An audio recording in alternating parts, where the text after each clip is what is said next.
All right, guys. So today, I don't really have any new material. Fifth period did actually. Oh, you are here. Of course.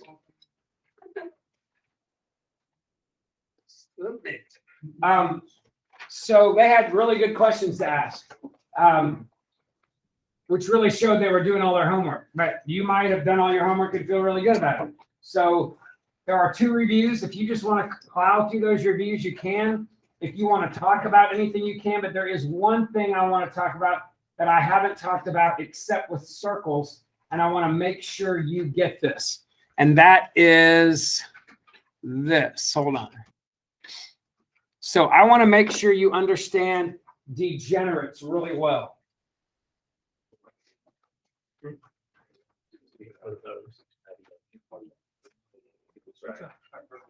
All right. So remember with circles, the slice goes through the cone either up here or down here, right?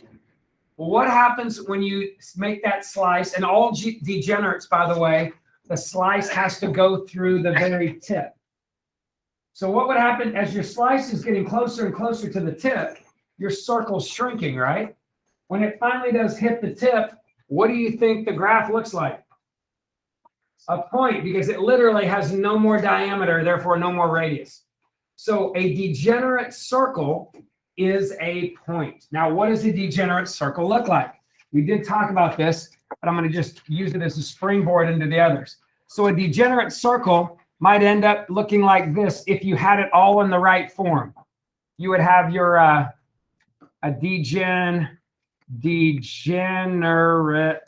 So a degenerate circle might look like, I don't know, x minus 1 squared, y plus 2 squared equal 0. So a degenerate circle is when the slice gets right through that point.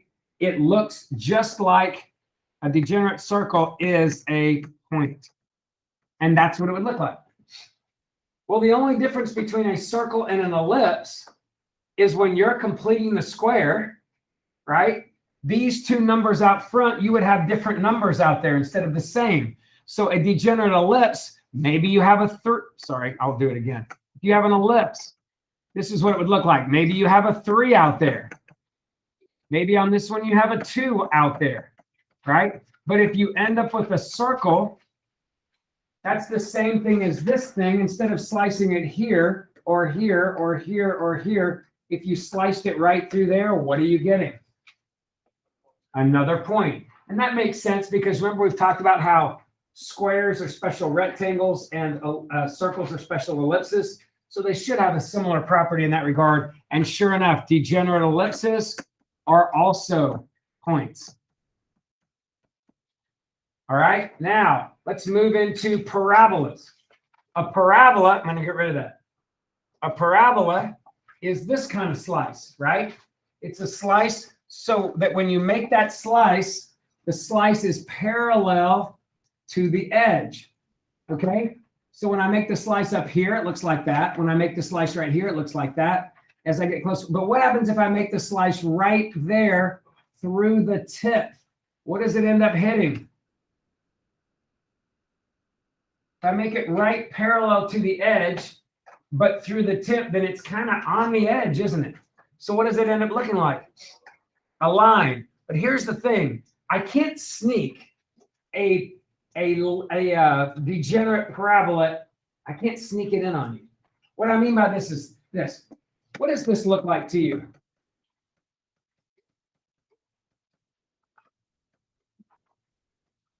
Hold on one second.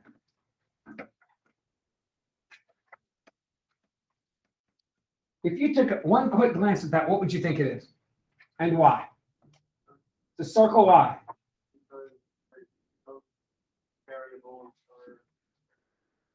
The x squared and the y squared have what? Same sign and same number. It would still be a circle if it was 3x squared, 3y squared, 4x squared, 4y squared. But it has to have the same sign, because if it doesn't have the same sign, it's a hyperbola. And it has to have the same number. But you know what happens when you, but it looks like a circle to me. If you complete the square on this, though, guess what happens? You get x squared minus 4x plus 4. So you're going to have to move that over and add a 4 to it. And then you get y squared minus 6y plus 9, and you're going to have to add a 9 to it.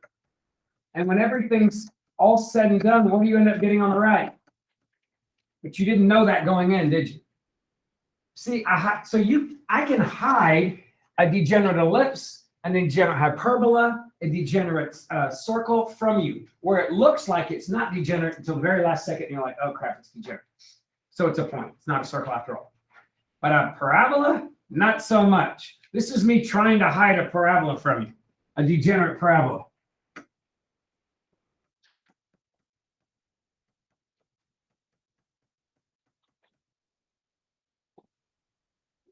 Well, it's got a y squared term, right? But no x, I mean, it's got an x squared, but no y squared. So it must be a parabola. Well, that's not really secretive, is it? Because what's 0x squared? So what do you really have here? A line, which is the degenerate parabola. And I don't think anybody, if I go, hey, what kind of graph is this?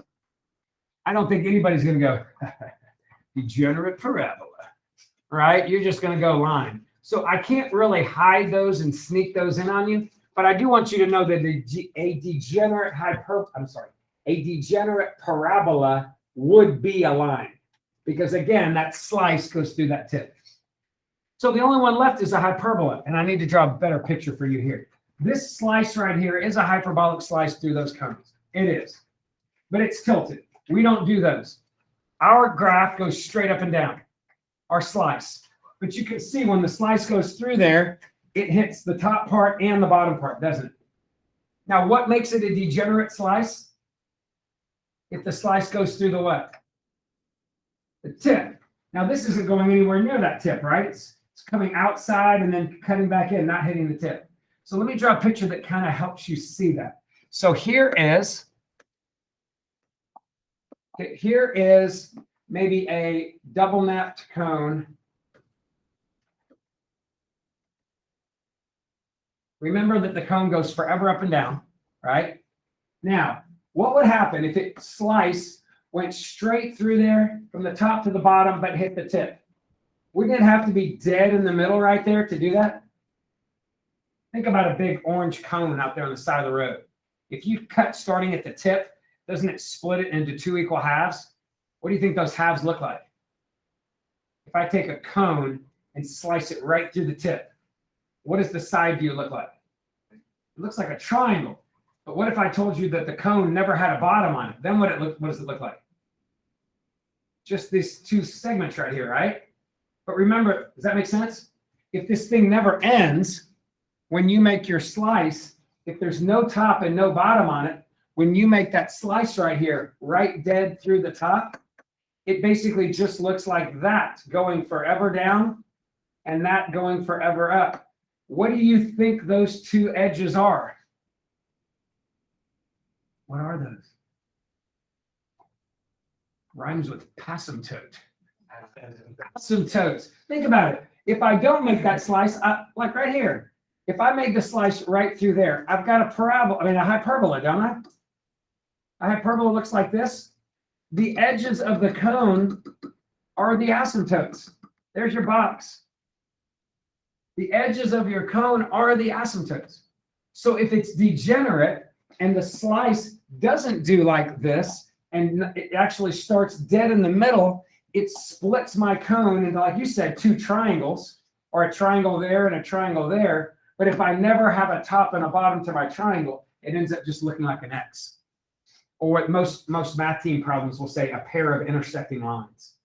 Now, how will that look to you? Well, when you start out, it's going to look like a hyperbola. Maybe it starts out looking like something like, I'm going to make something up, but like say it was 2x squared plus y, not plus,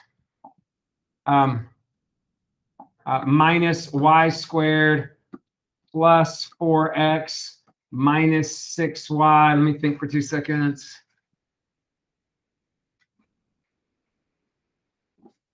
Minus 11 equals 0. I think this works. And when you first look at it, what are you going to look at and see? Well, they're both squared, but one's positive, one's negative. What does that mean? So you're thinking hyperbola. But you don't know. Maybe it's degenerate. So you come in here and you go, well, let me complete the square. All right, I'm going to have this, move the 11 over. Actually, make that a positive 11. No, dang it. I messed up. Hold on. Make that a 7. Positive.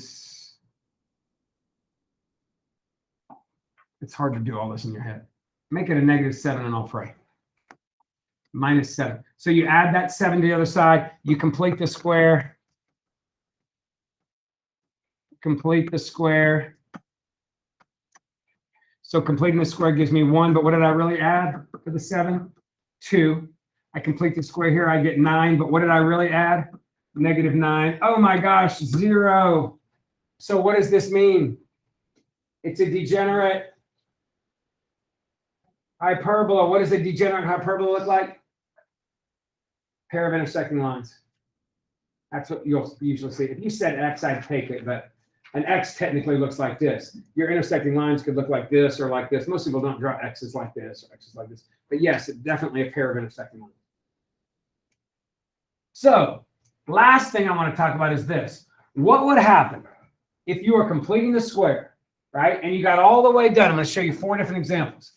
Let's just say you are completing the square and you're thinking it's a circle, right? And you get all the way to here, right? And you get all the way to this would-be circle. And instead of being a positive number that represents this part of your, like, which would give you a radius, or instead of being a 0, which would tell you it's the degenerate circle, which would be a point, you get this. What does that mean to you?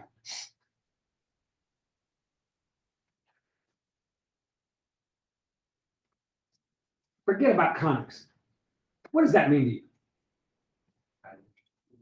you? It would not make sense in the real world. How do I, what's the biggest, I mean, what's the smallest number you can get when you square something? 0? I can square a 0 and get a 0. But if I square any positive number, I end up with a positive number. If I square any negative number, I end up with a positive number. So this is either positive or 0. This is either positive or 0. And can you add a positive or 0 or a positive or 0 number together and get a negative? So what is this? It's impossible. It doesn't exist. So if somebody said, hey, what kind of conic is this? And you went to complete the square and you got a negative on a circle, DNE. What kind of conic is this? Well, you might initially have thought it was a what? If those numbers are different, but plus, an ellipse. But again, can this plus this equal -10? Can't. Another example of a DNE.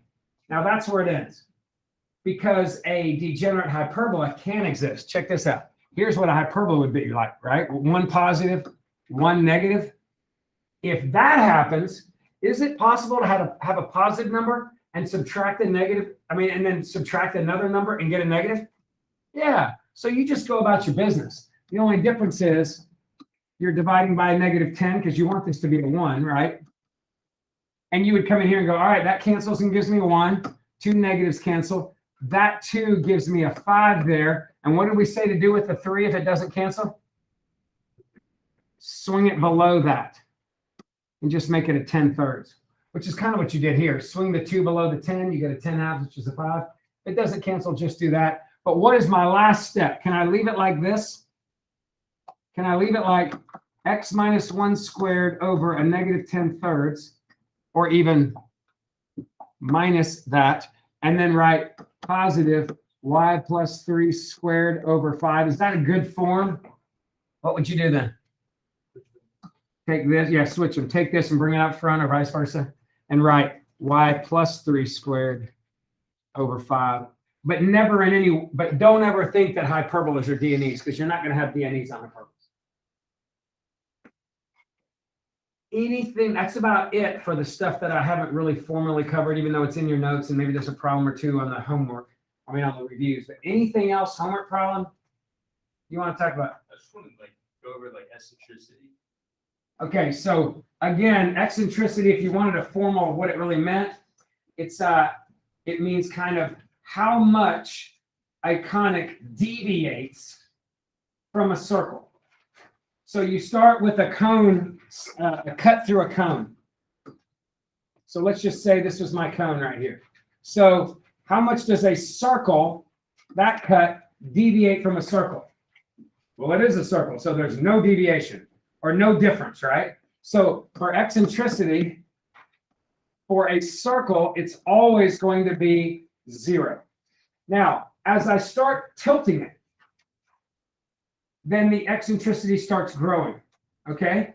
So as I'm tilting it, it kicks in and becomes an ellipse.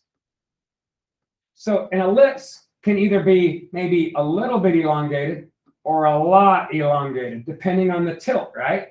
So an ellipse, your eccentricity is always going to be, I'm going to say eccentricity is always going to be greater than that 0, but smaller than that 1. And you're going to find it through the formula C over A. But whatever you get, it's going to be a decimal between 0 and 1 or a fraction between 0 and 1. Always. All right? Now, if you keep tilting that thing, eventually it's ellipse, ellipse, ellipse, ellipse until your cut goes parallel to the side. When it goes parallel to the side, it clicks in and becomes a parabola. So it would have really looked like an ellipse until the last second, then all of a sudden, parabola. A parabola is always going to be 1. Always. And then from parabola, if I click it, tilt it one more little bit, now it, instead of missing, like if it's parallel to the side, right? Parallel, it misses the top part of the cone. But if I tilt it one little bit more, now it hits the top and the bottom, and it kicks in and becomes a hyperbola. And a hyperbola, like ellipse, is still C over A, but a hyperbola, the eccentricity that you get is always going to be greater than the 1. So the more you click it, it becomes greater and greater than the 1, or the more you turn that. So you really just need to memorize circle and parabola. And then for an ellipse, it's always C over A. The only reason why 1 is bigger than 1 and 1's between 0 and 1 is here C is always smaller than the A. Think about it. Ellipses. That's your A right there, but this is C to right there. C is smaller, so of course you get smaller numbers, right? But on a hyperbola, where are your foci? Out here. So on a hyperbola, this is C and this is A. And if your C is bigger than your A, then you get numbers bigger than it. What else? Anybody? Any problem, word problem, anything you come up with? Could you go over just how to graph like the half ellipses and stuff? Yes. Yeah. And there are 3 great problems on the first review sheet about that, but I'm going to pick 3 different ones. So what if because I tell you what, I'm going to use the same graphs. So let me come and find a graph. Let's just say I use these right here. Okay, so I'm going to just randomly give you some equations, help you to get this. So what if I gave you this? Somebody tell me something they know just by looking at this right now. What does X have to be? No matter what you plug in for Y. What? Negative. Negative. Has to be. But let's just say you don't know what this looks like. I don't like the square root. Let's get rid of it. How would I get rid of a square root? So if I squared both sides, wouldn't I get X squared on the left? And then the square on the right would make that a positive, right? And get rid of the square root. Now, what does that look like now? I got a Y and I got an X squared. What's it look like? Parabola? Let's put it in a good parabolic form. Isn't that the same thing as Y minus 2 equals positive X squared? So where would your center be? I mean, sorry, your vertex be? 0, 2. So 0, 2 is my vertex, right? And which way is this going? Y came first, the X was squared. Which way is it opening? Either up or down? Y'all know this and you're just being quieter. Going up. And would I use the lattice rectum or the cheap trick since my A is a 1? I'd probably go with cheap trick. So from here, up 1 over 1, up 1 over 1. Okay, I got 3 points. Let's just say I sketched this. Here's the problem with this. I didn't ask you to sketch that. I asked you to sketch that. And you just told me, even though you might go, well, why aren't they the same thing? Well, you squared it. Didn't that change stuff? Let me give you a very tangible way that you know it changes stuff. What if I told you that x was -2? What happens when you square it? Right? Now, solve for that. What do you get? But x can't be plus or minus 2. X is -2. Do you see how when you square stuff, it gives you extra junk? It gives you extra answers. You just squared both sides. It's giving you extra points. So you got to go back and go, all right, at least I know what it looks like.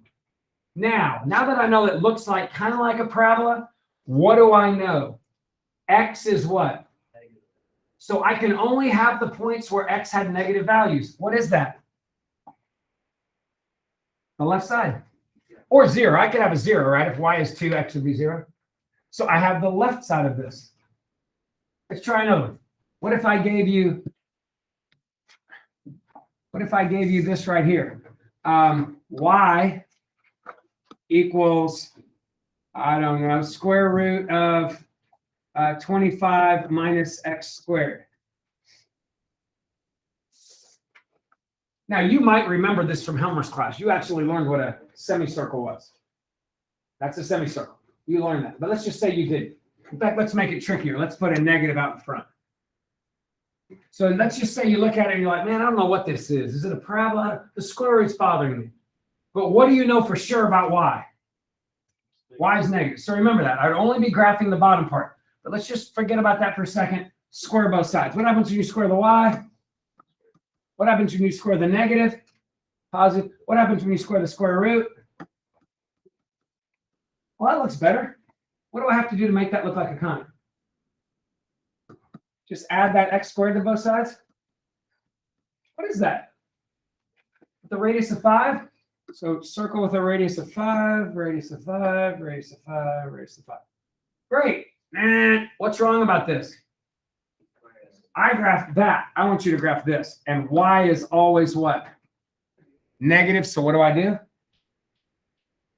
Keep where y values would be negative. Here I kept where x values would be negative. Here I want y values to be negative. Last one for today. We can do more tomorrow if you're still struggling. What if I gave you this? This is the trickiest of all.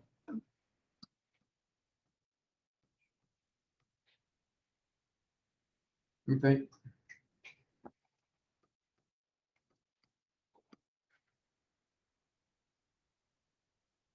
I will go with it. I'll tell you what, let me make it a little smaller. Hold on. Let's go with 9. Okay, any idea what that is? I wouldn't have known either. All right, and I probably have to think about it more had I not just done it last year. But it's got a square root in it. Why don't we just square it and see what happens, right? But what do I know for sure? At the end of the day, what? X is negative. And again, if it's positive, take the right side.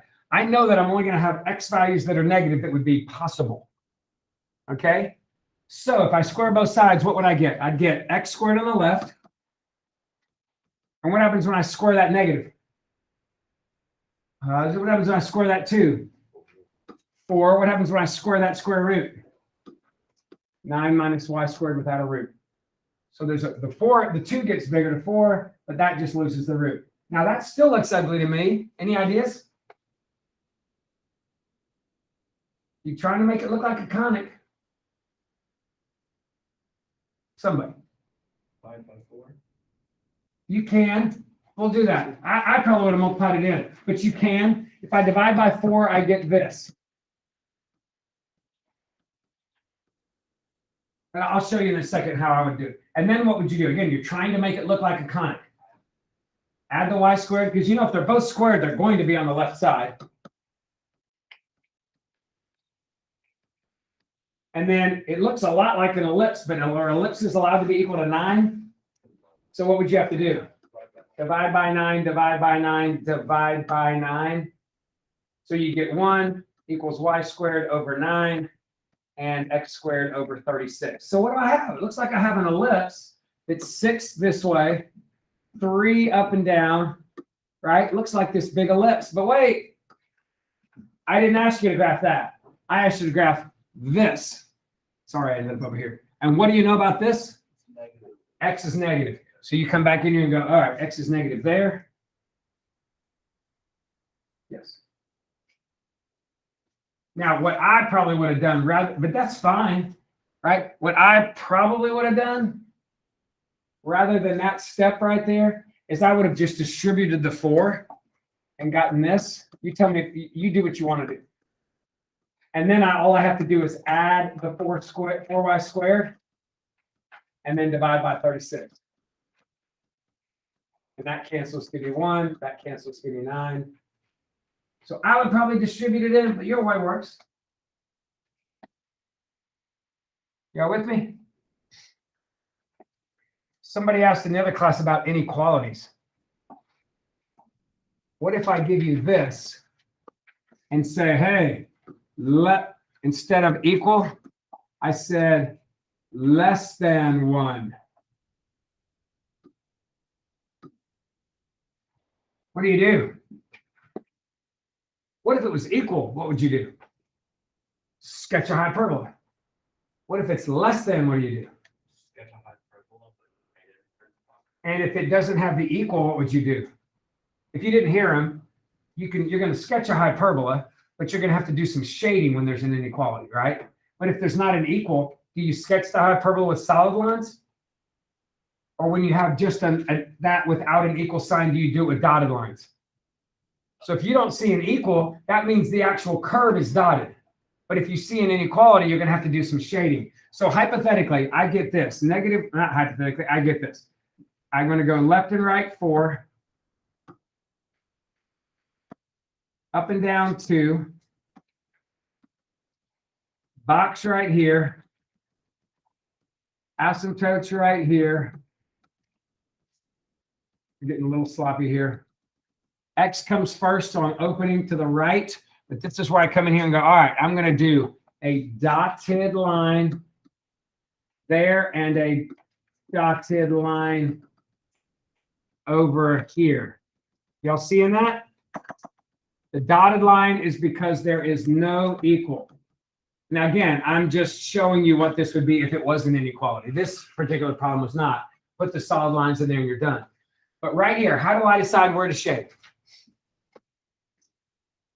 Now, what does the hyperbola represent? A bunch of points. What does an inequality represent? Even more points, right? Couldn't you just check points and see if it's true? Like, for instance, what if I check the point, -1, 2? If I plug a -1 right there and a 2 right there, what do I get on this left side?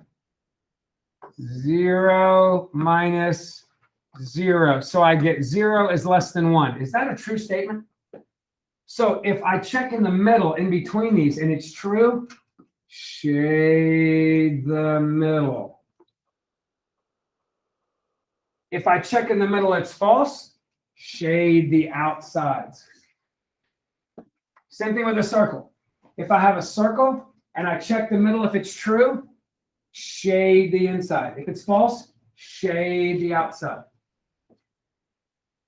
Parabola, if I have a parabola, I wouldn't check the center. Pick a point like right here. If I check a point right there and it's true, shade the inside. If it's false, shade the outside. Are you with me?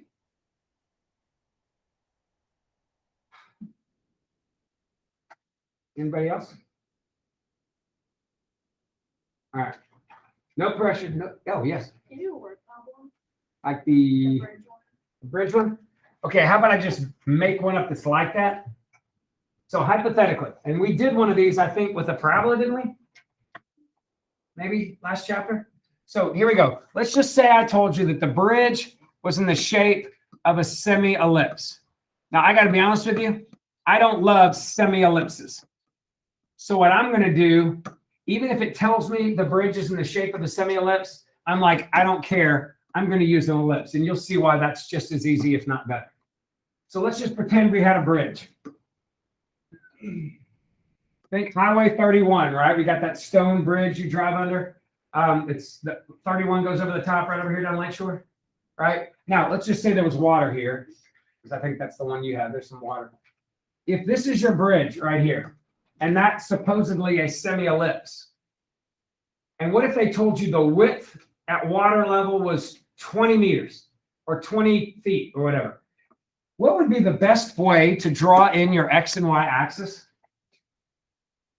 What's the easiest ellipse you know? When the X and Y axis goes through the what? Through the center? So why not make that the X? You don't want to put the Y out here. That's crazy. Put the Y right here, which makes your center 0, 0. And immediately you can go, oh, well, then I just have X squared, Y squared, and 1. Now, again, if I told you the width at water level was 20, what do you get from that? If I told you the whole width was 20, what do these two parts represent? Hold on. The foci are not at the ends. The foci are on the inside, aren't they? So what letter does this represent? It's the major, these are the vertices out here. But what does 10 represent? C is to the focus. Focus is somewhere inside, and I won't even need that here. What letter is that? It's A. Length of the major axis is 2A, right? Now, it's possible it's B if it was taller than that. This problem I don't think was that they gave you. But if that's A, great, and now I know A. Let's just say I told you, I would have to give you that information, right? So let's just say I said the width at the water is 20. So you go, oh, well, that means the major axis is 2A. And if 2A is 20, now I have A. What if I told you the height at the center of the bridge was 8? What does that tell you? What letter is this? That's your B. So I know A is 10 and B is 8. Well, where would you put the 10 and the 8? And by the way, I don't even need to know that these are A and B. Where do you put the 10? Why? Because I'm moving this way, right? 10 squared is 100. Where do you put the 8? Under the Y squared. Why? Doesn't matter whether it's A and B. It's moving up and down, right? 64. All right, now here come the questions. And the questions can vary. Here's question number 1. Okay, so how high can my rectangular prism boat, that's why trucks are better, because most people know trucks are rectangles when they go through there. A boat, you'd be like, what do you mean boat? I mean, my boat might be this wide, but then it might have a big, whatever, sail on the top or something. So how high could a rectangular prism boat cruise? How high can it be if the width of the boat is 16 feet? All right, think about it. I'm going to get rid of some of this junk in the middle. All right, so 16 feet wide. So let's visualize that. What would you do if you're the boat driver and it was 16 feet wide and you're going through there? Right down the middle, right? So if I went right down the middle, 16 feet would be like 8 feet to here, 8 feet to here. So that part would be 8, that part would be 8. And then here, I'm just going to bring up my boat and say that's the maximum height it could possibly be, right? Now, what do you know about this point right here? What do you know? Or this one, either one. What do you know about it? Because this is where you have to do the math. This is where the math comes in. That point is what? What is the Y value of that point? Don't know. That literally, that height is the Y value. That's the question. What do you know about the X value of that? If the boat was 16, you're over 8, aren't you? So isn't that point 8 comma I don't know? Can't you plug 8 comma I don't know in here and get, I'm going to get rid of this question. Can't you plug 8 comma Y in here and get 64 over 100 plus Y squared over 64 equals 1 and solve for Y? Now take your time. I'm going to cancel 4 out of that, 4 out of that. So I'm going to subtract 16/25. What's 25 25ths minus 16 25ths? 9 25ths? What would you do next? Multiply both sides by a 64. What would you do next? And by the way, if you're about to multiply 9 times 64 together, you're wasting your time. Mathematically, what would you do next? Square root both sides. Don't you get y equals, and the square root of 9 is 3, square root of 64 is 8, square root of 25 is 5. Don't you get y equals 24 fifths, which is what, 4 and 4 fifths feet high? 24 fifths is fine. So it can be 4 and 4 fifths feet high. That's not the only way I could ask you a question now. What about this question?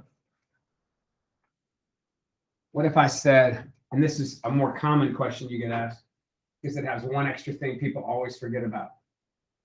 All right. What if I told you, or I said this? Okay, there's your bridge again, right? There's your bridge.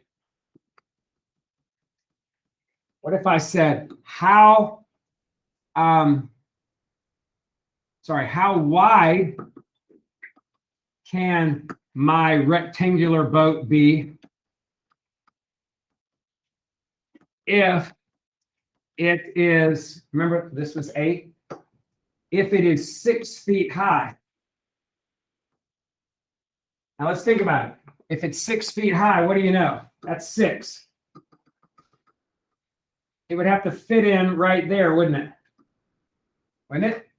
It's 6 feet high. That's 6. What do you know about that point on the ellipse? What do you know about it? Do you know this? Nope. Do you know this? Yep, 6 feet high.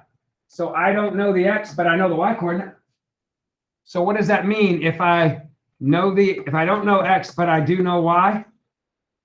Couldn't I go back to my equation and go, all right, x squared over 100 plus 6 squared over 64?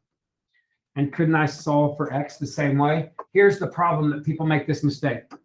They get this x squared over 100. They subtract the 36 over 64, which is really 9/16. And they get 7/16. Stay with me.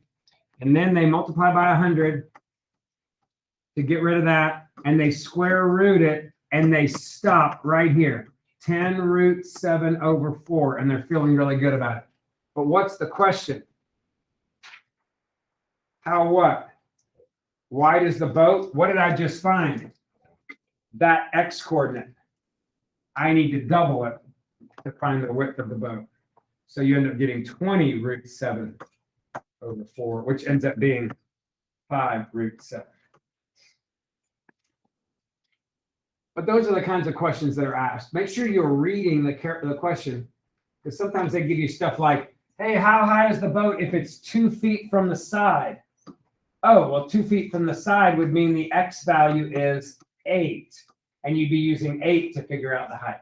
So make sure you read, because they might ask you it different ways. That is an extremely popular Conic question for a math tournament. I mean, these guys that make up these tests, they try to be creative. And about halfway through, they're like, ugh, my brain hurts. And then they just start pulling old problems from old tests that test different math topics. That's very, very common. Anybody else?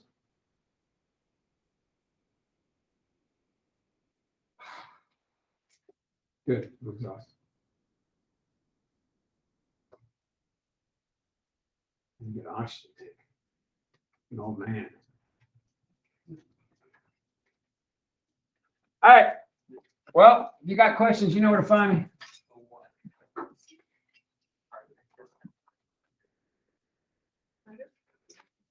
Sorry? Of course.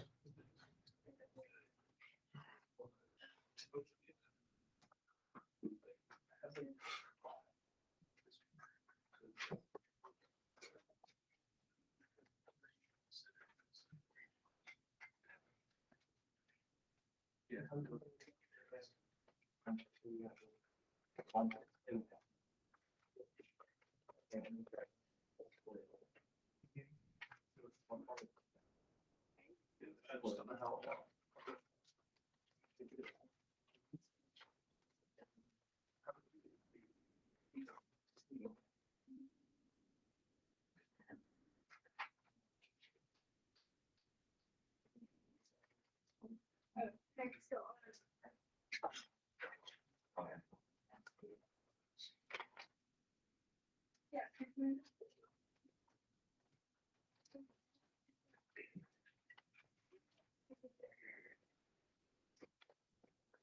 So I have two questions. So we look at three. You have. Find the, it's just like. is it- Yeah. We probably didn't talk about that. Figure out like, how far out. Yeah, let me do that. Let me put this in before.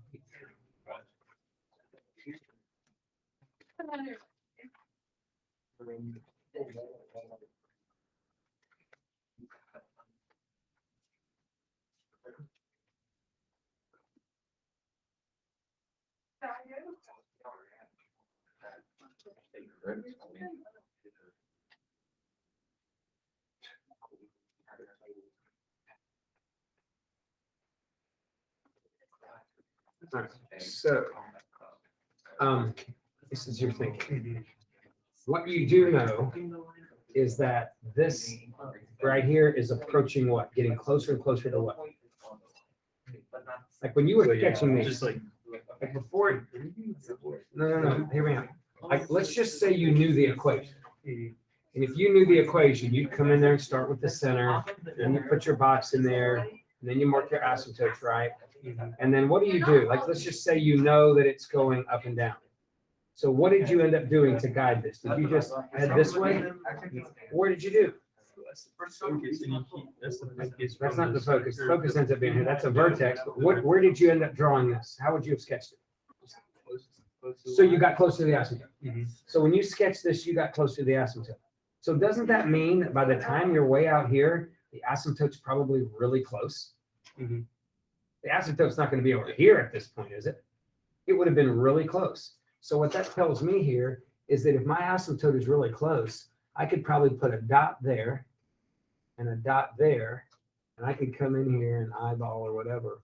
I could come in here and sketch what I think my asymptote would be.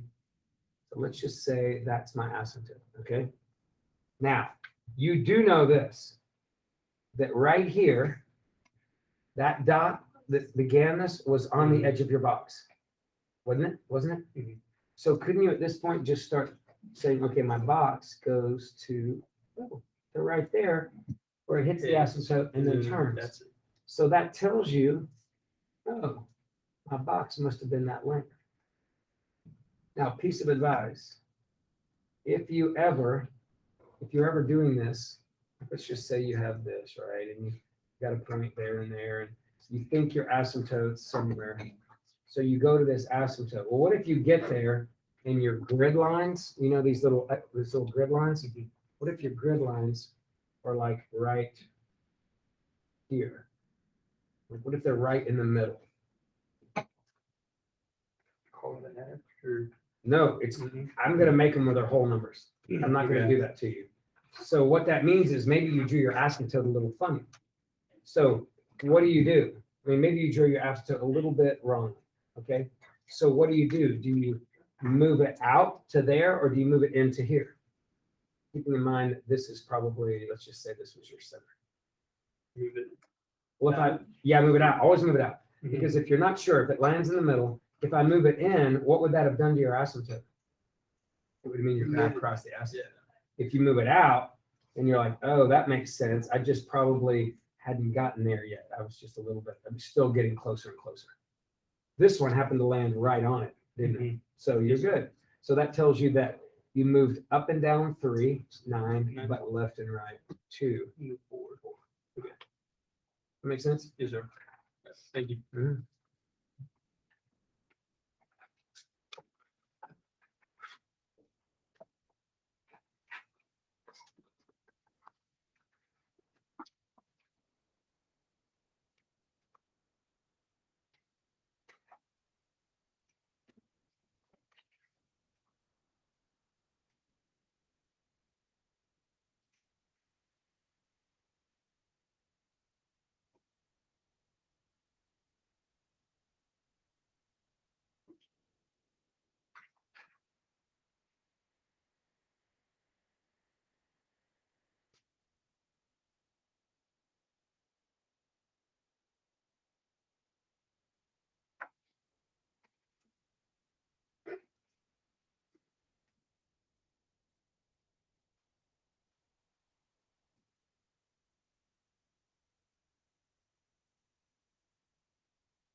I'm sorry. Look. Dogs and trees.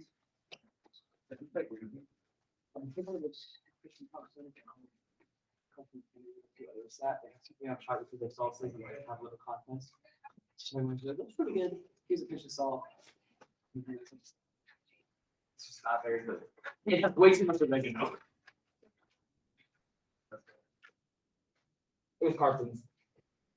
Not cartoon. I'll have you on the oregano. No, very good. Know who he's on? I sure do. I forgot this one. I see Charlie, yes. Yeah, like Charlie had a big thing on him. I don't remember this. Why? Oh, okay. I'm to the beginning.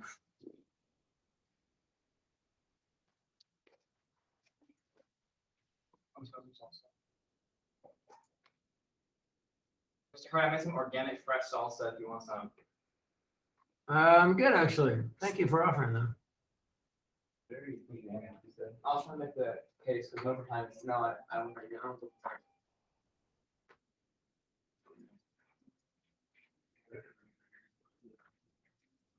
Right, for this all. All right.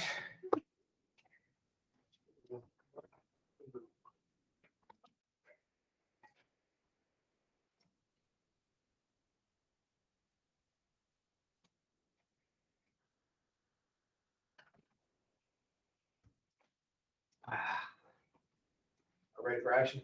Oh, yeah. Oh, yeah. All right, so somebody asked, I think I skipped over, maybe it's accidentally, maybe I just didn't please talk about. There was a classwork day 3 page on there, had some actually really good problems, stuff that I recognized from prior tests. But the key was not up on Schoology. So here. Oh. Here it comes.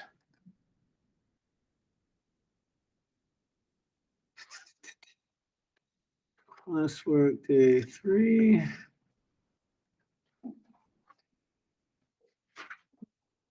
Matrices. Let's call it.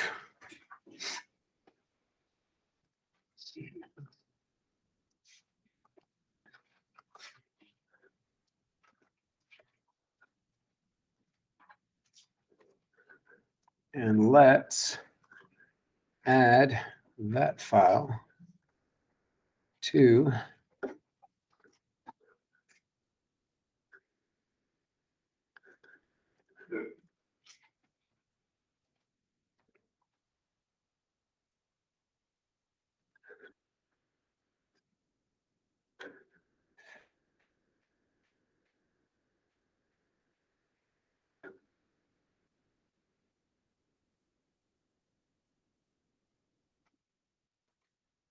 classwork day 3.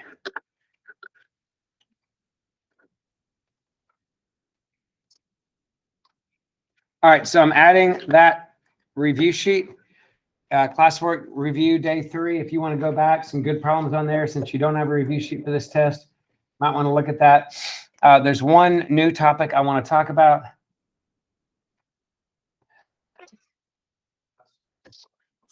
Oh, you want to know a horrible story? Yes. My daughter told me this. Her boyfriend, I guess, had this flight to Chicago for a fraternity convention or something. And he was really nauseous getting on the airplane. and he threw up in his mask. Oh. And the flight attendant wouldn't let him take it off. No way. Did he have like an extra mask or something?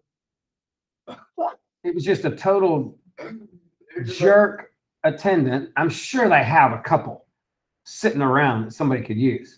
No. Nobody on the flight had an extra bag. And he's like, well, can I get up and rinse this thing out at least? And they're like, no, it's a short flight, blah, blah, blah. And it's choppy and you have to stay in your seat with the seatbelt. Wait, when did so he's just like sitting there just barfing? Sitting there in his barf. I'm like, dude, how do you not pull it down? I mean, there's barf bags there. How do you not? How did that happen? I don't know. But she said it was like, he goes, it was the worst hour and however the flight is to Chicago, hour and 20 minutes. That is horrible. Oh my god. It is horrible, but it's funny. He couldn't even pull his mask out and throw up. He just looked like he was just barfing. Yeah. It's just Put your mask on, sir. Put your mask on. you know, like some of the worst factors come together for that to happen. Like if anything had been different. I would have taken my snack, whatever it is, put it on my little tray, crushed those crackers into 1,000 pieces. Yeah. And eaten one crumb at a time for an hour and a half. If you hate masks on an airplane, get a lot of freaking M&Ms and just sit there. One at a time. One at a time. You might be throwing up M&Ms when you get off that plane, But who cares? but you can breathe. Don't beat your throat.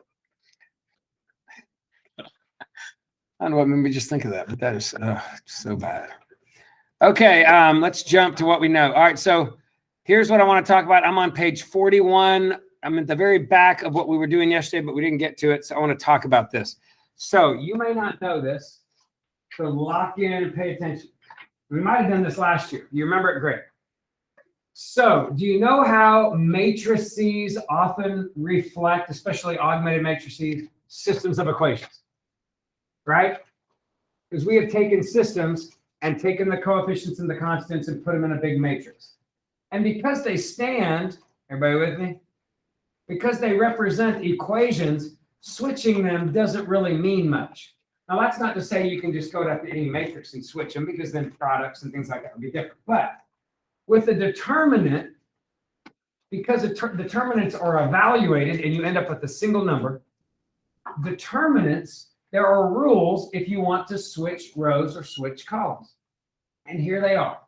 You can't just switch any two rows. Like I can't take the first one and the last one and switch them. I can only switch adjacent ones. But if I do switch an adjacent set of rows, like for instance, if I have this ABC on the top and I want to switch ABC with DEF, which would put the A, B, C here and the D, E, F here, it changes the value of my determinant. It changes it, but not significantly. It just negates the value. So if the original A, B, C, D, E, F, G, H, I was say equal to 10, and I switch it, now this one would be equal to negative 10. Right? Does that make sense? Or another way of thinking about it is, if you switch the two rows, you can switch them. It's kind of like factoring a negative out. So there would be a negative on the outside. That's what the net result would have done. Because on the inside, it would be negated. So you put a negative on the outside to show that the value still remains unchanged. And every time you switch any two adjacent rows or any two adjacent columns, that happens. Okay? Next thing, I can't just go up and multiply a determinant by a row or column. If I have a number on the outside, I am allowed to multiply it in, and I would only multiply it into what? One row or one column. Unlike a matrix where it would go everywhere. However, sometimes I want to factor something out. So like, for instance, if I wanted that ABC to have a 2 in front of the A and a 2 in front of the B and a 2 in the front of the C, couldn't I factor a 1/2 out of that row and still have this left? Doesn't that mean the same thing? Because if I did multiply the 1/2 back in, I could pick that row and it would become 1, 1, 1 again. Does that make sense?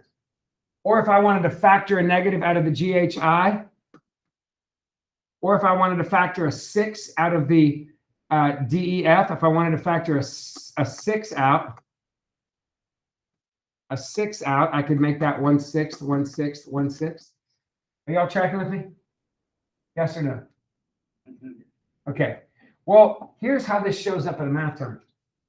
At a math tournament, they'll say, hey, I want you to take this and make it look like this, but I want to know what values were changed in the process. So their thinking is this. Okay, if I have A, B, C, D, E, F, G, H, I, and I look over here, what's the first thing you see? This looks like a new. Looks like the DEF came up and the ABC went way down and the GHI came up. So you can't do all that at once. You can't just go switch them up, negative. You got to take 2 adjacent rows. So I'm going to start with the DEF. I want it on top. So my first official move would be to move the DEF up, to move the ABC down. And in doing that, the inside part got negated, right? So how do you keep it the same? Pull out a -1. Pulling out a -1 allows me to switch any 2 rows. So now my DEF looks great. But now I want my GHI and my ABC to switch. So I make the GHI go up, I make the ABC come down, and that gives me a what? Another negative to go with that negative, and those 2 negatives give me a +1, which doesn't do anything. So it turns out this original ABC, DEF, GHI, that with 2 negatives is the same thing as this. Or you could argue this with 2 -1s factored out is the same thing as that. Does that make sense? Yes, no? Okay. Well, that's a very subtle way of looking at what they like to do. They like to give you stuff like this and say, hey, if that matrix is A, then what is that equal to? So you got to notice all the switches and all the products that were put in there, like looks like a row of 2s, column of 6s, row of negatives, and some switches, right? So let's one step at a time see what happens here. But the nice thing about this one is it's an equation, okay? So if I want to do something, I can do something to both sides. So check out how I'll operate. So first thing I look at and I go, well, I want this ABC clearly on the top, don't I? So for my first step, remember, this is an equation. So I am going to switch the first and the second row.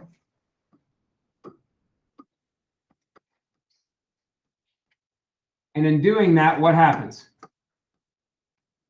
Pulls a -1 out. You see that? And I still have MNQ. Now at this point, it looks like all my variables are in the right place. But what else do I need? I need to have a 2 in there. Well, what would I technically have to do to get a 2 in there? I'd have to factor out a 1/2 normally, right?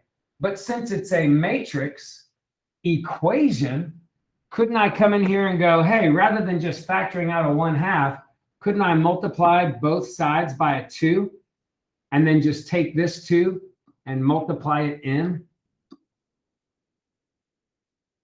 Right? But if I wanted to, look at 2 on this side is a 1/2 on this side, isn't it? Same thing. And then right here, I need to have a 6 in that top column. So multiplying by a 6 right here, isn't that the same thing as multiplying both sides by a 6? But then taking this 6 and multiplying it down that column, 6, 12, 6. And then the last thing I need is to have a negative with that ABC. If I want, I can just factor a negative out. Or if I have a negative on the outside, I could multiply it in, right? Either way, I'm just going to take this one since I don't really want it there anyway. I'll tell you what. Well, I'm going to take it because I don't really want it there anyway and multiply it in. Now, do I have right now what this is? Yeah. So if this is A, this right here is A, then what is this equal to? 12A. Let's try it again. It's a little trickier one. Example 2. That's A. What is that? All right. So let's check it out. What do I need to do here? Move the middle row up. I want the middle row up. Ooh, it's not even ABC at the end. It's ACB. So I'm going to have to do some other stuff too. But for now, pretty good idea. I'm going to move the middle up. So moving the middle up right here, A, B, C, X, Y, Z, M, and P would do what? Negative out. Pulls in negative out. Good start. Then what? And, Maybe switch those two since the M and P stuff is on that row. So switching that again, leaving the ABC where it is, putting the M and P and the X, Y, Z, takes another negative out. Now I'm back to being positive, aren't I? Right? Switching those two right there brings an additional negative. Now that I have two negatives, if you want to put them there, you can, but those two negatives end up canceling. And what else do I need to do? switch column, there's column. I need to switch the second and the third column to get that BNY over on the right and the CPZ in the middle. So to do that, these two negatives cancel. I'm going to leave that AMX where it is, and I'm going to switch the CPZ to the middle, BNY to the right. At this point, it looks like I got all the letters right. So I need a what?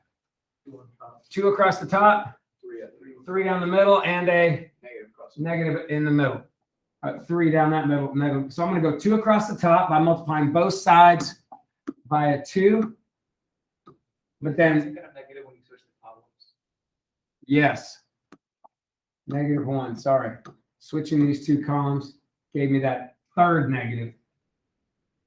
And then I'm going to take that 2 right there and go ahead and just multiply it in. So 2, 2, 2. And then I need 3s down the middle, which would make the top middle 2C a 6C, but it makes 3P, 3Z. So 3 on the right, I mean on the left, and then 3 on the right. That changes that to a 6, 3, 3. And then finally, negative on the left, negative on the right. But I don't have to do that if I already have a negative there, do I? I could just multiply the negative into the middle row or factor a negative out and make that positive. Either way, that becomes a negative, negative, negative, and now I don't have the -1. And now that this is equal to this, if the original is A, what is that? 6A. Now, I will give you a problem where you will not be able to use the trick I'm about to show you. But there is a way to do this that's much easier. Okay? It's a good little mathing trick. If I just taught you the trick, you wouldn't really know the process. And if I put a 4x4 or 5x5, it would be as easy. But a 3x3, it's kind of easy to do this with. So if I gave you a 3x3 like this, one thing you could do is just go, well, what is A? I mean, what really is A? A is equal to the determinant of that, right? So your A is equal to XBP, XBP, right? Plus YCM, plus a whole bunch of other diagonals, right? So there's going to be 3 diagonals that are positive, 3 diagonals that are negative. I'm going to be honest with you, I'm only going to do the very first one. And I'm just going to go dot, dot, dot. And I'm going to go, that determinant is going to have a positive XBP in it. Well, guess what? This determinant also has a diagonal somewhere that has an XBP in it. I just got to figure out which diagonal it is. It's not this one. It's not that one. Which one is it? XBP. It's that one. This determinant, if you were evaluating it, would have 3 positives, right? And then 3 negatives. I'm not going to write them all out. But this is clearly the what? That is a what? Positive diagonals come down, and you subtract these. So I'm going to be subtracting -6 XBP. And what is that? So who cares about all this other junk? If this is an XBP, and this ends up being a +6 XBP, then if this is A, this is, make a substitution. If A is that, I can replace that with A. then this one must be 6A. But the bigger the thing I get, the uglier it gets and harder, and I can't do the diagonal method. So if I had a big 4x4 that everything was changed up, I'd have to use expansion by minors. Now, granted, I would look at the letters over here and I would try to pick the cofactor and the minor that had all those letters in it and try to make it work, but it would be trickier. It might just be easier to do your switches and your rows. Let me give you one more. What if I gave you, I said A is A, B, C, D, E, F, G, H, I. Then, so if this is A, then what is this? Negative 5I minus 10G minus 5H F 2D E 3C 6A 3B. Let's do it both ways. First thing is what? Well, there's an ABC, there's an ABC. That's a couple switches. There's a DEF. It actually remained in the middle. There's a GHI. So I need to switch these two, don't I? Can I do that in one switch? No. So let's get started. I'm going to start moving the ABC down. First thing I would have to do is move that ABC there, move that DEF there, leave that GHI there, and that pulls out a -1. Right? Next thing I got to do is move that ABC down, move that GHI up, leave that DEF there. That pulls out another -1, which now I have a +1. Then I have to do what? Move this GHI up and that DEF down.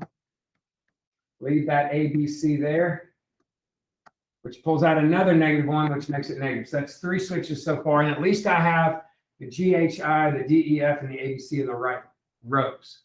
Now what do I got to do? I need this HEB over there. So I'm going to switch those two. And in switching that, now I have a positive. That gives me HEB, IFC, GDA. And in switching that negative, 2 negatives become positive. Am I there? Nope. Still got to switch those two, right? To get the IFC over here on the left. So jumping back over here, I'm going to switch again, which is going to make it a -1. And that's going to give me IFC, GDA, and HEB. So at this point, I've messed with that. I haven't done anything to A. I've just been pulling out negatives, and I've transformed it to here. So A is still that. Okay? Now at this point, what can I do? I want a -5 actually across the top. So I could multiply the left by a 5 and the right by a 5, and then just take that whole -5 and multiply it in, can I? -5, -5, -5. That's gone. Now what do I need? 2 down the middle, right side by a 2, left side by a 2, right side by a 2 makes that a -10, 2, 2. Then what? Bottom by 3, right side by a 3 gives me 3, 6, 3, left side by 3. So over here, I end up with what? 30A, but I do get what that's equal to. So if that's A, then that's 30A. Or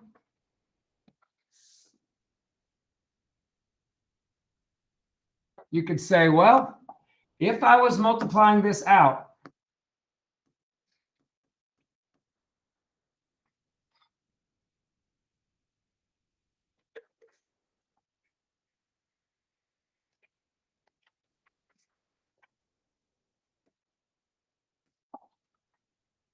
no chance of that coming back. So if I had A,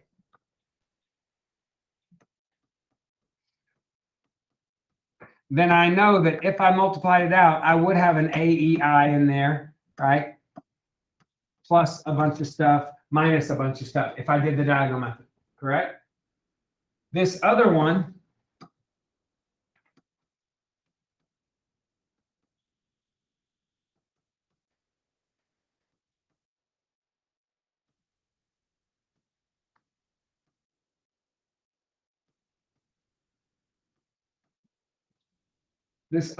at some point is going to have an AEI.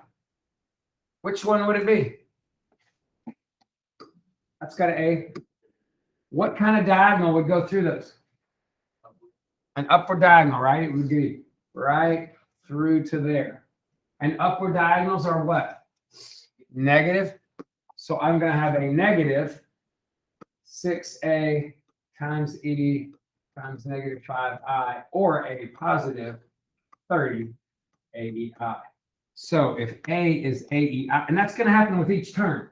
Each term that I would have had if I did diagonals would have a 30 on it, right? So if that's AEI, then I can replace AEI with A, and that's 30. A lovely place to go on vacation. Although shockingly expensive. How much for the house for the night, or condo for the night? That range is huge. You want a house on the water in Rosemary? 27,000 a week, could be. Might get it for 14,000 a week if it was a tiny little place. At least $2,000 per night. Oh, So you better be getting good sleep. That's gonna be your budget. I mean, We got ours for like 160 a night. not on the water. Yeah, it was during Corona too. So we got to steal. In Rosemary. Or Seagrass right next to it. That would be shocking. Yeah. It was nice. Yeah. I don't even know if in Corona. Go look. Yeah, there's probably some. No.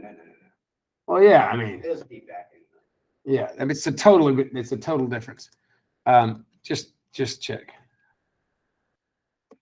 So I'll just go. If they put Rosemary, you're probably not going to get Rosemary proper. You're going to get near Rosemary. But I'll do it just for fun. Kicks and giggles, right? Rosemary Beach, spring break, 26th through the 2nd. You got to go Saturday to Saturday. Guests, let's go 6 adults. So that could kick you into a 3-bedroom, no pets. And then watch this. Hold on. Then I'm going to do filters. Beachfront house. Yeah. I'm sure like Done. the house beach ones are like 2 or 3 grand. Those houses are ridiculous. 900. So that's 8,000. And these aren't even, okay, this one's on the water. 13,700.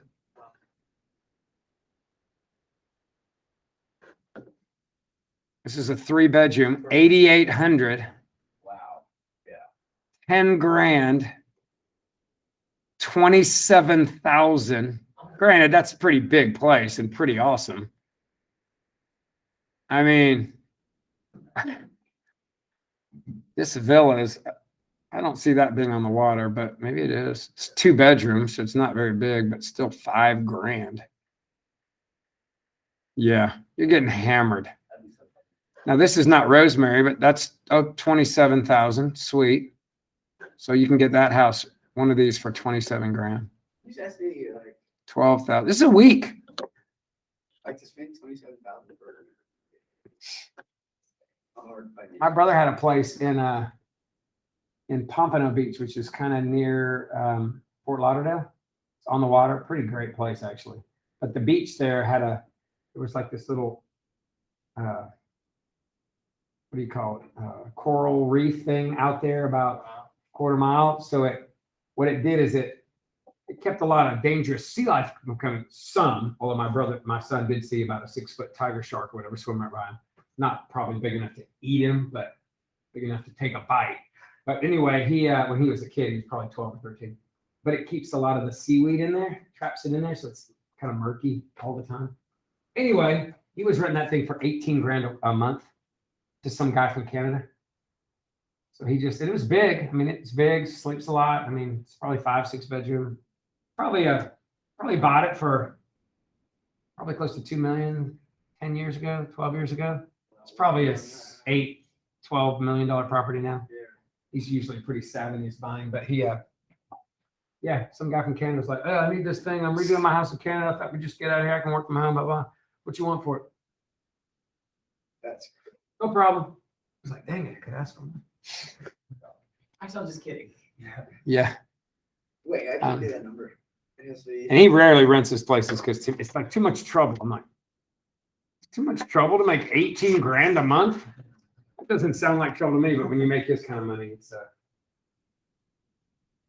insanity. Yeah. I got nothing else. You have questions on anything matrices?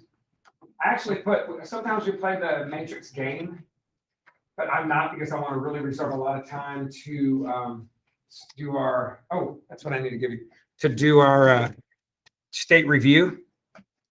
So here's your state review packet. I'm giving you that because I want you to begin that state review. I'm going to talk to you maybe tomorrow about it, but here is, these are all the tests in order that we will be doing for this. I actually put a couple extra ones in there for Lily because I know she wants to do extra. She wants JW this year. She wants to keep her streak going. JW, I beat you. And I will say you're going to have extra competition because guess who else is in this division? Brandon Collins. Brandon on our team? Brandon's on our team this year. Now, the upside of that is Brandon's pretty good. He won it his 10th grade year, came in second last year, only to Hugh, and not by much. I think it was one question or less. But the downside is you don't really do much of this with calculus. Upside is, and Brandon was so upset about this. I think he lost by 2 or 3 points, which is less than a question. There were 2 calculus questions on there that he had absolutely no idea where to even begin, right? I mean, it's integral or derivative or something super easy. Oh. Yeah, I mean, it was like, for Hugh, it was like a 30-second question at best. So he really actually beat Hugh on the content that they had that was mutually exclusive. But Hugh had the calculus questions in his back pocket. So he was a little bummed coming in second, but I was not. Not for him. I remember last year, like, they were about 1 point. It was one, I remember. What is this? How much last year? I think it was, we had to get it 9th grade. Yeah, No, it's been the same 4 of you every year. Palmer said it was the same. This year it will not, what, you 2, Lily and Hill? Is that what it was? No, and you. So you 3 and Lily? Okay, because Hill says he can't go. He's got some swimming thing. And in 9th grade, he got thrown out. Oh, I know. Because of Abdul. He was still better last year. Wait, what happened? I'm better Abdul was talking to Hill, and they both got their score thrown out. Yeah, I remember, and he was like, somebody said Abdul. And I was like, hey, let me talk about Abdul. Abdul was in a 180. Like, if you were in Abdul's class last year, he turned the corner. He was a virtual at first, and I had to call him out on a couple things, and he took it to heart. Guy did a 180, and by the end, he was making high B's, low A's, was paying attention, doing his homework, had answers in class. Like, it was a complete reversal of who he was as a freshman and who he was the first month in virtual school. Like, he really, I mean, he was a different human being. Hill never could believe it because he was never in that class. He was like, Whatever you're saying. Wait, where is he? he moved to Nashville, Brentwood or somewhere in there. Oh, you told me. Yeah, I was proud of him by the end. He really did a big reversal. Legit. And then 4 people in front of me lost. They all. Actually, yeah, They all- all. there was like a cheating scandal. I was like, thinking, What year was this? And I was like, okay. I heard like several of our students like copied off somebody. Yeah, and then they were like talking about it. In ninth grade? Yeah, and then they were like bragging about it in the hallway on the way out, and Mr. Helmer heard them, or somebody told Mr. Helmer like that. So like the top 5 scores got like thrown out. Yeah, and I got like 36 over. I was like, in the I got and then all of a sudden, like, I was like, I guess this is yours now. And it was like the first place thing I heard. Well, I think last year, that was ninth grade year? I think so. Okay. Yeah, I hate that. I've had that happen a couple times and I told him, I was like, throw out these 2 scores. I had one kid, he never would admit it. But I had multiple people tell me, I knew where he was sitting. I think I took a picture of where they were sitting. The guy in front of him was maybe Tyler Williams or somebody, was some genius guy. He was like one of those guys who was a freshman when in the sophomore class ever. And Tyler had won the tournament and he was sitting right behind Tyler, comes in second. And he had never come anywhere, he didn't sniff the top 15 at a tournament. And he was a smart kid, but like not even close. And when the trophies came in, but I didn't know, I guess I didn't have any way. I asked him about it. And he's like, no, I swear, blah, blah, blah. And I'm like, well, and it didn't matter in our scoring. But the trophies came in, it had his name on it. He never got it. He never picked it up. Like, it was so much shame. Ugh. It was like the telltale heart or something. Yeah, he was like, I can't do it. It's got a letter. I put it up there on the podium. So y'all come and get your trophies. Shame. Oh, I didn't know if I finished my sentence, but I put the Conics game up. So the game with the solutions, all the problems and the solutions is on Schoology as well. I don't know that I would hit print on it because each problem is an entire page. So you're gonna have 40 pages printing out, and you're gonna burn up your inkjet if you don't have like a laser. But if you wanted to shrink the problems down or just look through them, it gives some good practice problems if you want to look at those too. So if you're looking at Schoology, there's this classwork review day 3, and there's this matrix games problem and solutions. Like here's the matrix game. So it's got all these problems. Hey, how about that one? Do y'all remember this? No, not that. Actually, I don't even know if I have one. Hey, do you know what to do if I forget this for a second? Do you know what to do if I give you, do you remember these? Determine or find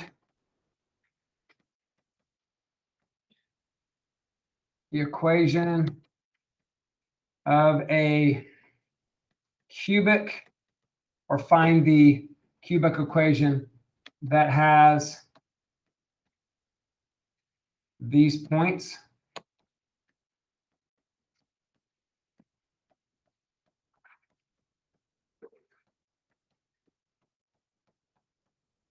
Do you remember what to do? You do, like y equals x cubed plus bx squared plus c equals b. And then do that 4 times, plug in x and y. Except I probably wouldn't do y equals, I'd probably do all that equals y. So you're saying, all right, when x is -1, I get negative a plus b negative c plus d equals 3. When x is 2, I get 8a plus 4b plus 2c plus d equals 5. When x is 3, I get 27a plus 9b plus 3c plus d equals -1. And when x is 4, I get 64a plus 16b plus 4c plus d equals 6. So you see what I'm doing? And then I could make all of this a big augmented matrix.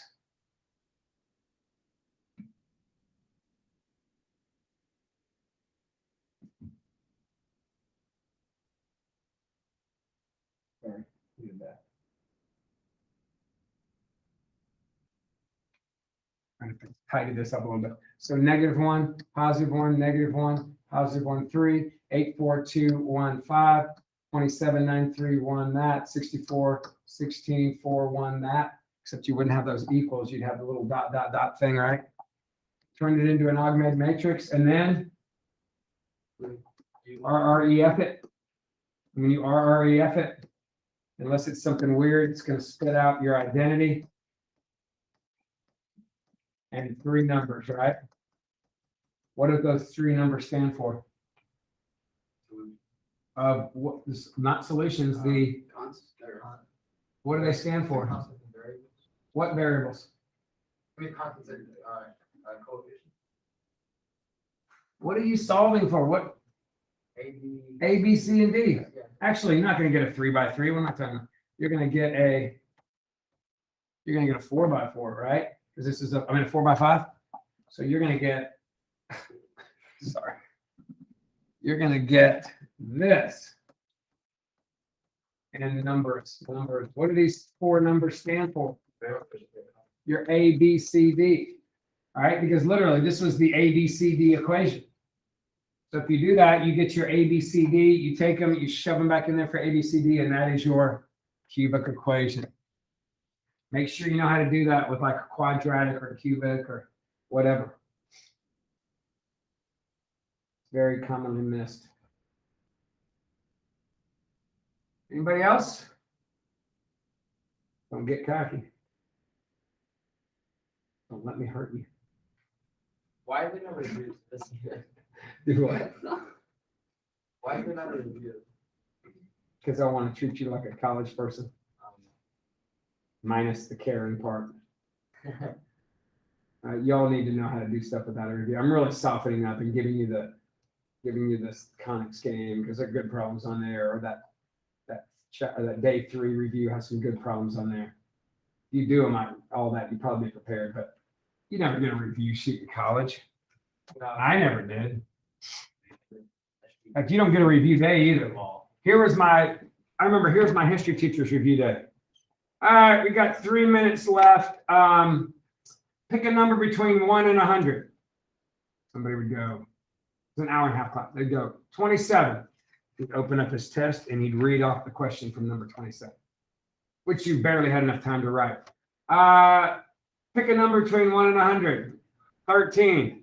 He'd read off the question from 13 and go, all right, good day. Walk out.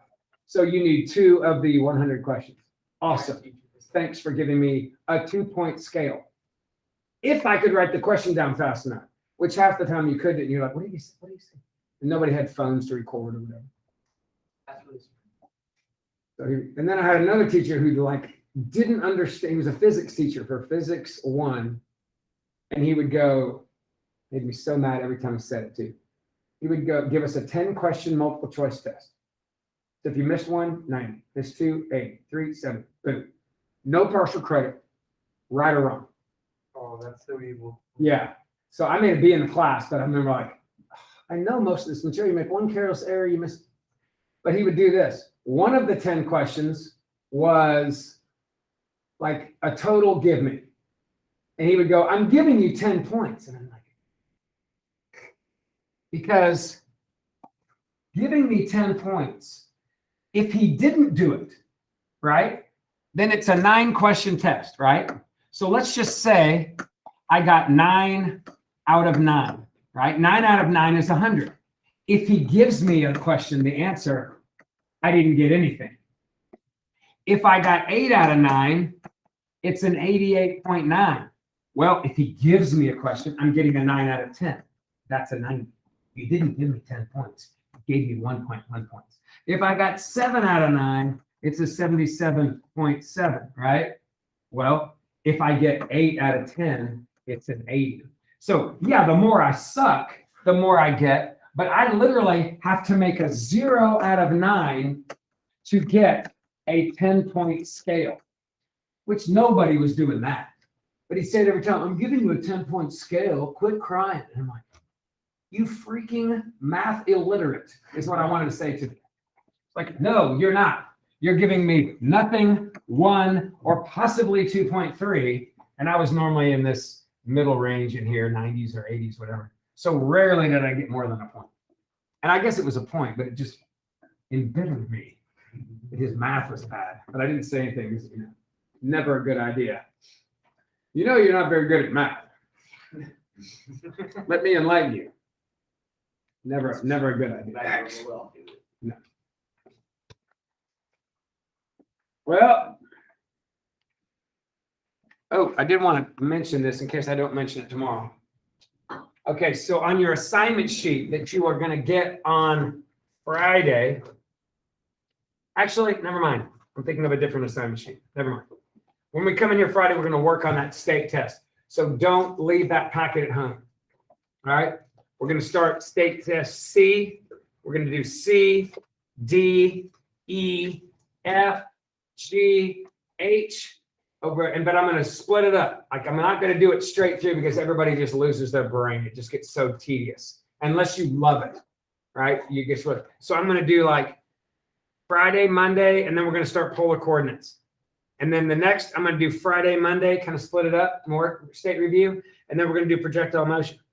Then we're going to have a test. Then we're going to come back and we're going to do a couple days, and then we're going to do probability, and then do a couple days, have the state tournament test, and then come back and review probability test. So I'm going to really break it up so it's not just painful.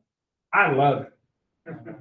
Like I love doing these tests to try to see what you know and get better on what you don't. But I understand for somebody, it's like some people, it's like a frontal lobotomy. So we'll stretch out the pain. Can I go to Chef Dad's room and get more chips? I have few chips myself. See what I'm right now. You're out of chips? I am. Why don't you just drink the salsa? Well, I got a couple particularly spicy bites. I had to get chips to cancel that out. I do that when I don't want to have all the calories of chips. I'll just get a big spoonful of sauce. Oh, it's delicious. Wow.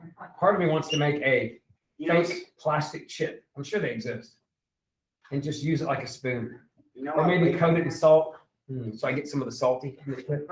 Then you have to like redip it in salt. You know, I did the calculations. Every chip is either 15 or 20 calories. Really? Yeah. So if you sit down and you eat like 20 chips, which is not that much when you're at a restaurant, you just had 400 calories. Yeah. You don't think about that. But when I go in, like I eat like 2 baskets of chips. It's like 1,000 calories of chips, and I haven't even eaten dinner yet. Yeah. So I just cut them out when I'm dieting. Like right now, I'm dieting. A little hack is to spoonfuls of brown sugar. For what? It satiated me. My hunger. Or you just that's like your lunch. No, just like Well, like when I get home and I'd be super hungry and I knew I didn't have any calories left, I just like spoonful of brown sugar and feel better. They do say that a spoonful of sugar helps the medicine go down. So maybe it helps the wrestling starvation. wrestling starvation go away. Something like that. No, I believe it. I come home when I'm starving. I'm like, I can't eat anything. But now I can't eat brown So I have these pecans that you get from Costco that are covered in what looks like brown sugar. Yeah. And I'll take 3 of them. These brown sugar, they're so good. I could eat 100 of them, but I'll take 3 of them. And it's like 35 calories, 30 calories, or something like that. Takes the edge off, drink some water, and good for 3 hours. You know another good one? Espresso beans. Or the chocolate covered espresso beans. Oh yeah. They have like 80 calories in the whole thing. Like a handful or something. So that's a good one. And you can't, it's hard to eat the whole thing. So right now you're trying to lose weight? I'm just trying to make You're sure. at what right now? 145, 155? What are you, I wish. I'm about 134 right now. 134? And what's your fight? Like what's your moving around weight? Like when it's not wrestling season? About 145. Okay. Yeah. And you're 5 what? 5'8", probably about. When I graduated in high school, I was 5'10", 150 to 155. So So thin. pretty tall and lanky. Well, not pretty, 5'10", but Yeah, it was like, yeah, lanky. you could see every rib and every muscle. Oh, I had like this great 6-pack, but it was mainly because I just had skin on it. I mean, I was wiry and sinewy, but I had no bulk. Yeah. But I didn't even realize how skinny I was until my mom had a picture of me at her, I guess it was her 50th or 50th wedding anniversary of my mom and dad. and I had old pictures of the family. Yeah. And there was a picture of me in 10th grade. So I was even skinnier and Oh, short, gosh. but in 10th grade doing this. And I mean, shredded, but emaciated. I ate everything inside. I couldn't gain weight. Man, I ate like a pig Yep. all day long, super fast metabolism. It didn't start slowing down my metabolism until probably 27. Oh, that's what, and you And always. it happened to be the year I was married. And I got married at 165. And I remember it was Thanksgiving Day. And we were having a flag football game on Thanksgiving morning. Mhm, And I was like, I hadn't done any exercise or anything. My wife had been cooking for me and making me mhm. protein shakes with ice cream. She'd been doing all this stuff, and I hadn't looked. And I remember putting on my clothes to go play flag football. And I remember like, this doesn't fit super well. And I remember, no, I'm 5'10", 165. That's 25 pounds less than that. I'm 190 right now. So I was skinny. And you're like. And I looked in the mirror and I went, and I was like dimples. I mean, I was like 180. I don't Oh, know, wow. 180. I gained 20 something pounds from August to November. 3 months. Wow. I found out that my wife was making me smoothies. I didn't know anything about a smoothie. I'm like, these are awesome. Yeah. I finally I gained these, and I'm like, what are you putting in the smoothies? Oh, I mean, like blueberries and strawberries, whatever. Oh, what else? I mean, you need like a liquid in there. So I put some orange juice, maybe some ice cream. Some ice cream? She goes, okay, I put a scoop of ice cream every morning. So I had a scoop of ice cream. And then I did the math on the berries. I mean, fruit is so high in sugar, Yeah. super high calories. I was drinking 900 to 1,200 calorie smoothies. And Like once a day. every morning. Oh my God. And because she would make it for me. I get this. And because she wanted me to have something warm, she would take a bagel it had this place called Cahaba Bagels back then. And the bagels, we found out, were 400 calories. And she was spreading cream cheese all over them. So I was Oh my eating God. probably 700 calorie bagel Just at the start. and a 900 to 1,100 calorie You're to limited. begin the day. Yeah. And then I would eat school food Which is. and then come home, and at the time she wasn't working. So I would come home and she'd been like cooking all day. Surprised no one gave 25. You were living liar. Oh, it was a glorious 2 to 4 months. I had to start jogging. I had to go, okay, no more smoothies. I got to do something else.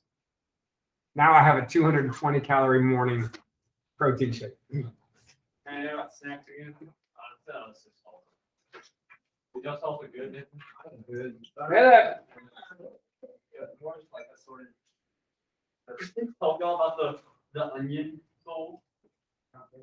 So anyone who didn't want to eat this, kind of like set it on the thing. She used it in like a big Yeah. bowl. So she like after together everyone that they didn't want it. And they didn't want. They didn't want it. But so just lazy. And cut like a massive amount of onions. It was all onions, a little bit of tomato, and it's covered up. Good, it is what it's called.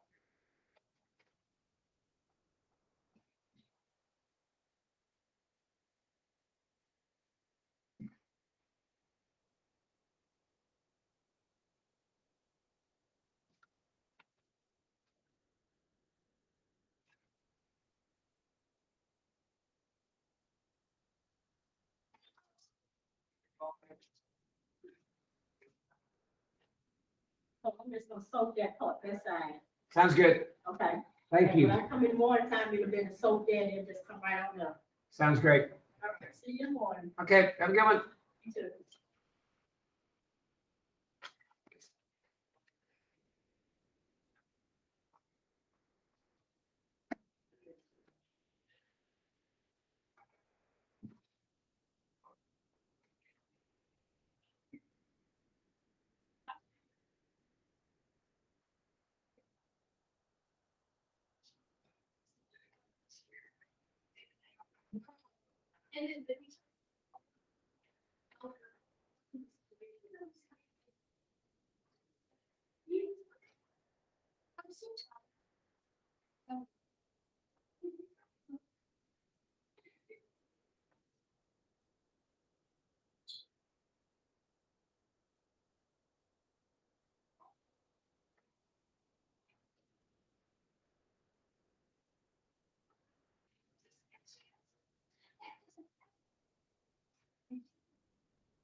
Johnson?